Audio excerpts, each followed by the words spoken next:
Thank you, Abdullah. Thank you, colleagues.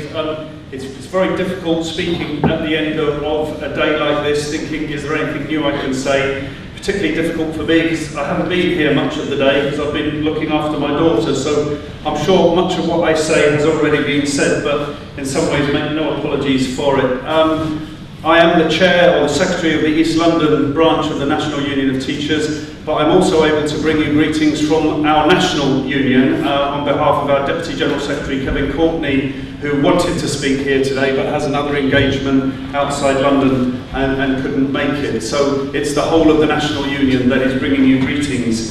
today. It was just about a year ago, I think, that I spoke here to a packed hall as we prepared to come together in Tower Hamlets to demonstrate against the threat of the EDL marching. And I want to make this pledge on behalf of the N.U.T in East London, that if the EDL ever dare again to think that they can come to Tower Hamlets, ever dare to think that they can organise in East London, then the N.U.T will be at the front of the queue to stand shoulder to shoulder with our Muslim brothers and say they will not divide us.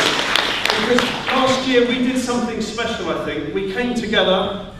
those of us from all faiths and none, those of us from different communities in Tower Hamlets, we came together as one community to say we are many communities, but we are one community, and the racists and the fascists will not divide us. And what we did, I think, there was to start to build relationships between those different communities, one that has held us in good stead in the ensuing 12 months. I was particularly pleased last year to be to help organise visits by the Reverend Alan Green, who's the chair of the Interfaith Forum in Tower Hamlets and the vicar at St John's Church. He did several assemblies in schools in Tower Hamlets. In my school, where 98% of the boys are Muslim, he came as a Christian brother to say that he would be marching with them against the EDL and to dispel the myths that the EDL had anything to do with Christianity, and he said he would be there with his cross whenever the EDL came to Tower Hamlets. That was a very moving and I think a very educative experience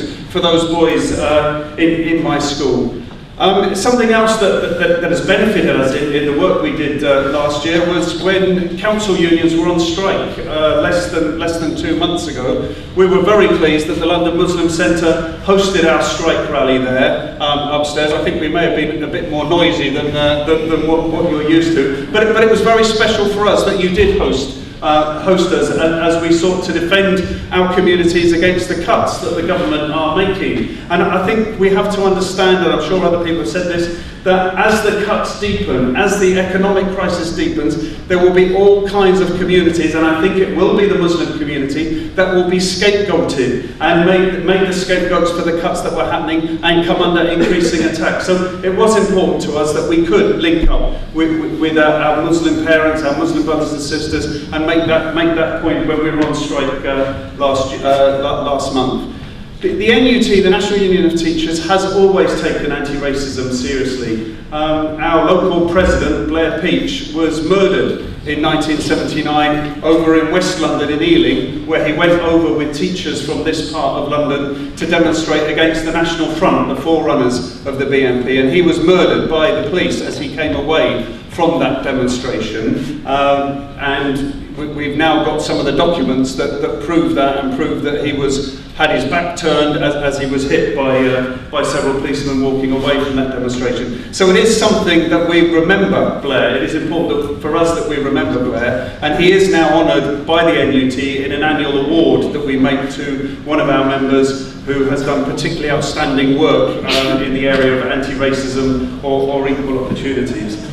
But we do recognise in the N.U.T that there is now a new form of racism that we call Islamophobia, and I was very pleased that a motion that we wrote in East London and sent to our National Union conference was debated and was passed at our conference at Easter, recognising that Islamophobia is a new threat and setting out some steps that we think as the National Union, both in terms of our work in schools but also on a wider political front, can start to take forward, linking up with people such as the organisers of today's conference to see what work we can do to combat this threat. And we were very clear in the speeches we made at that conference and in the text of the motion that we condemned absolutely David Cameron's attack on the Muslim community and noted where he made it in Munich and when he made it on the day that the EDL had the confidence to walk through Luton. And we condemned the government and David Cameron in particular for doing that. And we noted also that the cuts the government want to bring through, as I said, will target the most vulnerable communities and will leave the most vulnerable of our communities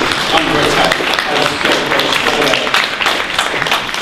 So, as an education union, we do recognise that our members have a key role to play and that there are very important things our members can do in schools to combat the threat of Islamophobia. So some of our colleagues in other parts of the country have started to develop teaching materials on how to challenge Islamophobia. And now our national union is starting to take those up, and we would want to work with colleagues in other organisations to see how we can develop those, to give our members, to give Teachers' Conference, to combat some of the myths, to combat some of the lies that they're told, and to feel confident about standing up in front of their students, whether they are Muslim students or whether they're out in places where there are no Muslim students. Equally important that our members feel confident to challenge those myths and those stereotypes. So that is work that we have started, that is work that we want to